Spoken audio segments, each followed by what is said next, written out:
홍콩 후짜. 여기 나오면 안 할 수가 없는. 아, 좋습니다.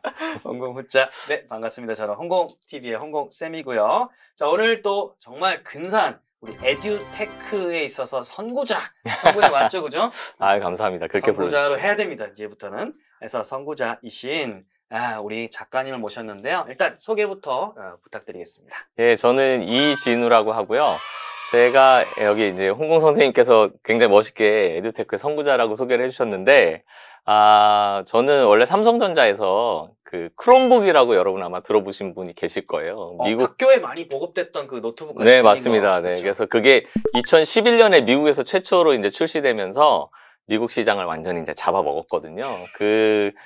제 입으로 이런 말 하기 좀 그렇지만 하여튼 그때 굉장히 이제 잘 되고 크롬북이 교육 시장에 큰 센세이션을 일으켰는데 세계 최초 크롬북을 제가 기획을 했고요. 그러면서 이제 교육과 인연을 맺어서 우리나라에도 크롬북을 보급하고 그렇게 하면서 우리나라의 이제 교육의 여러 가지 기술을 접목해오는 그런 일을 많이 해왔습니다. 그러다가 이번에 한번 교육의 기술을 정리하는 여러 가지 이야기들을 한번 정리할 필요가 있다는 생각이 들어서 에듀테크 시대라는 책을 내게 되었습니다. 네, 뭐 크롬북 이제 아시는 분들은 뜨거! 저분이 크롬북을 기획했다고 도저히 믿을 수 없어 할 정도로 크롬북은 되게 센세이션했고, 저도 이제 학교에 있을 때는 그 기반에서 사업도 사실은 굉장히 좀 활발히 이루어졌기 때문에 이미 알고 있었는데 그분이 이분일 줄이야. 네네. 네, 주인공을 이렇게 만나게 돼서 사실 되게 좀 떨리고요.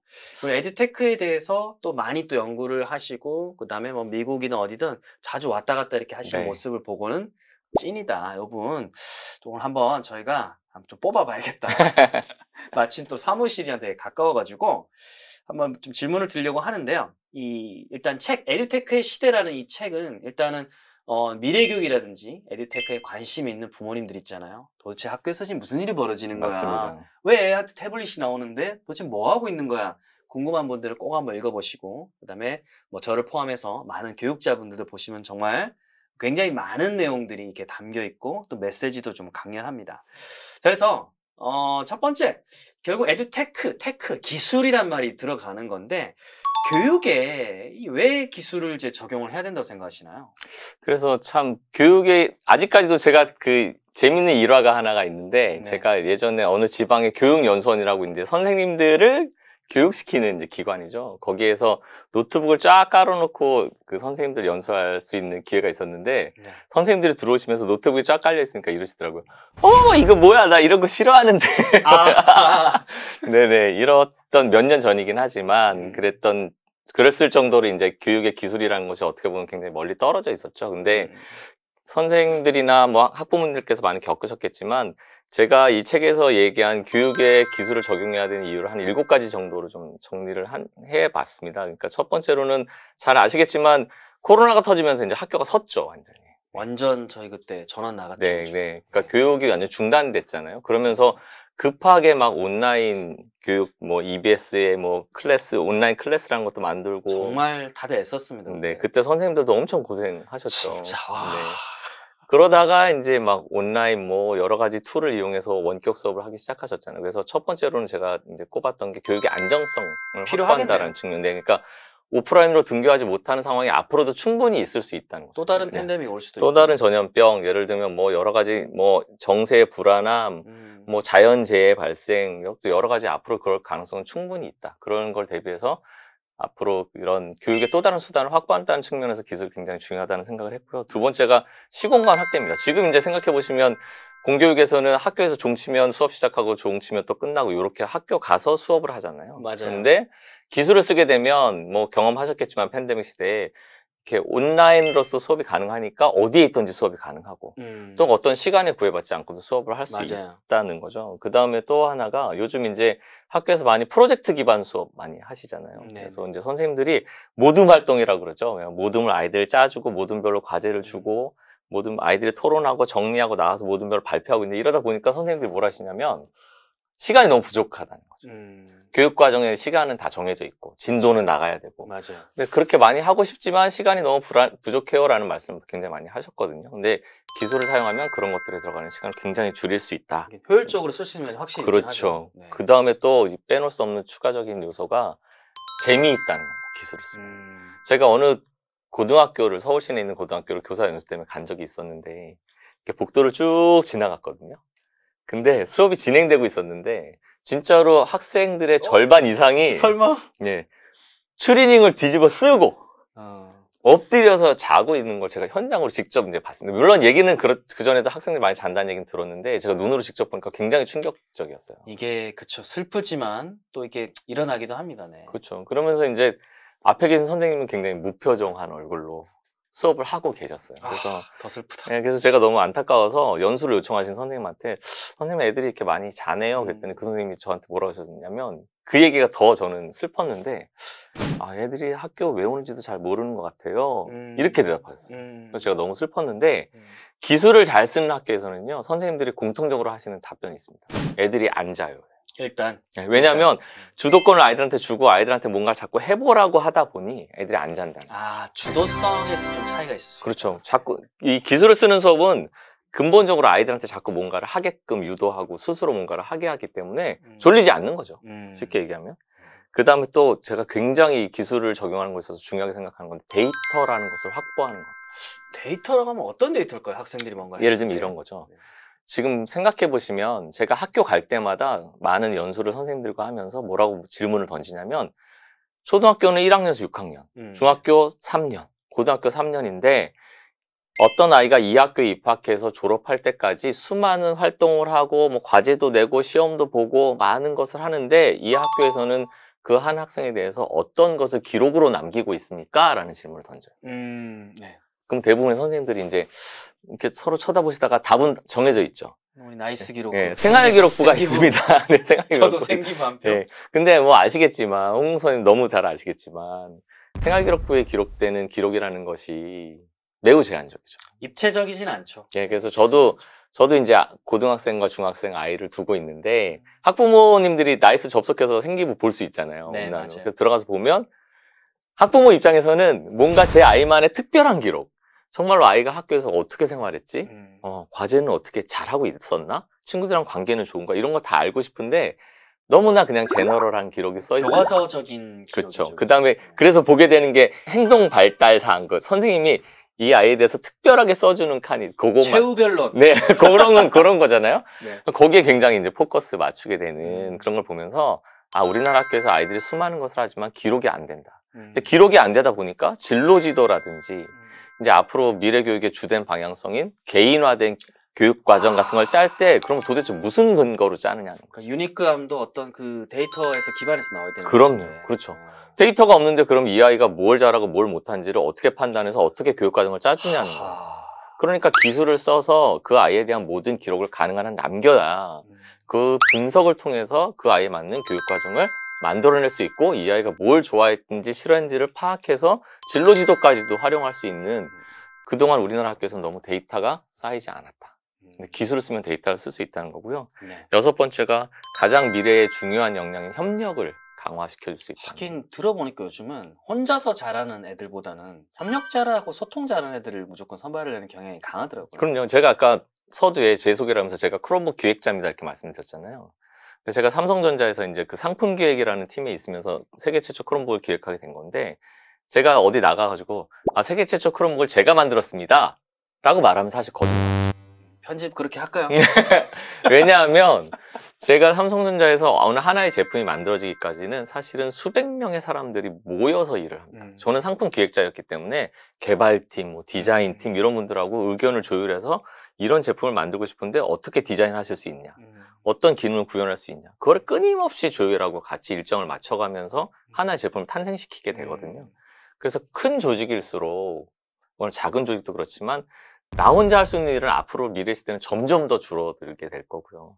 그렇기 때문에 협력은 매우 중요한데 기술을 쓰게 되면 여러 가지 도구들이 있습니다만 아이들이 서로 협력을 촉진해 줄 수 있는 도구들이 굉장히 많이 나와 있죠. 훨씬 더 많이. 그래서 그런 협력을 강화시킬 수 있다는 거. 그 다음에 제가 마지막으로 책에서 제시했던 기술 사용의 이유가 교육 주체 간의 소통에 강합니다. 예를 들면 학부모, 교사, 학생. 이 세 주체가 서로 원활하게, 제가 아까 데이터에 대해서도 얘기했지만 데이터가 쌓였으면 데이터가 흘러야 되는 거죠. 또. 그쵸. 네, 공유돼야 되고 아까 학부모 얘기했지만 우리 아이가 도대체 학교에서 뭘 하고 있는 거지? 뭘 잘하고 있는 거지? 뭘 못하고 있는 거지? 그럼 거꾸로 교사도 이 아이는 집에 가면 뭘 하고 있는 거지? 집에서는 어떻게 생활하는 되게 거지? 궁금했었어요. 저도 그쵸. 교사할 때. 왜냐하면 이 아이를 총체적으로 한 인간을 키워낸다는 것은 제가 생각할 때는 그 아이에 대해서 입체적으로 파악할 수 있어야 되는 거고, 학교에서의 모습이 있을 거고, 집에서의 모습이 있을 거고, 엄마가 보는 모습이 있을 거고, 선생님이 보는 모습이 있을 건데, 그런 것들이 총체적으로 합쳐져서 이 아이가 파악이 돼야 그 아이를 더 좋은 방향으로 이끌 수 있고 영향을 줄 수 있다라고 저는 생각하는 거죠. 와. 네, 그래서 교육 주체 간에 원활하게 데이터도 흘러야 되고 의사소통도 활발하게 된다. 물론 요즘에 선생님들께서 굉장히 그거에 대해서 부담을 느끼시는 걸 제가 알고 있어요. 많은 선생님들 만나기 때문에. 그럼에도 불구하고 그렇기 때문에 어떤 사건, 사고들이 있기 때문에 이거를 조심하고 하지 말아야 된다가 아니라 어떻게 잘할지를 찾아야 되는 거죠, 결국. 방향은 그쪽이 그렇죠. 맞으니까요. 그렇죠. 그러면 어떻게 잘할지를 찾는다고 했을 때 기술은 매우 중요한 수단이 될 거다. 예를 들면 뭐 채팅이 될 수도 있고 여러 가지 이제 뭐 협업할 수 있고 선생님들이랑 같이 엄마들이랑 아니 아버지들이랑 학생들이랑 할 수 있는 도구가 기술적으로 매우 많이 준비될 수 있다.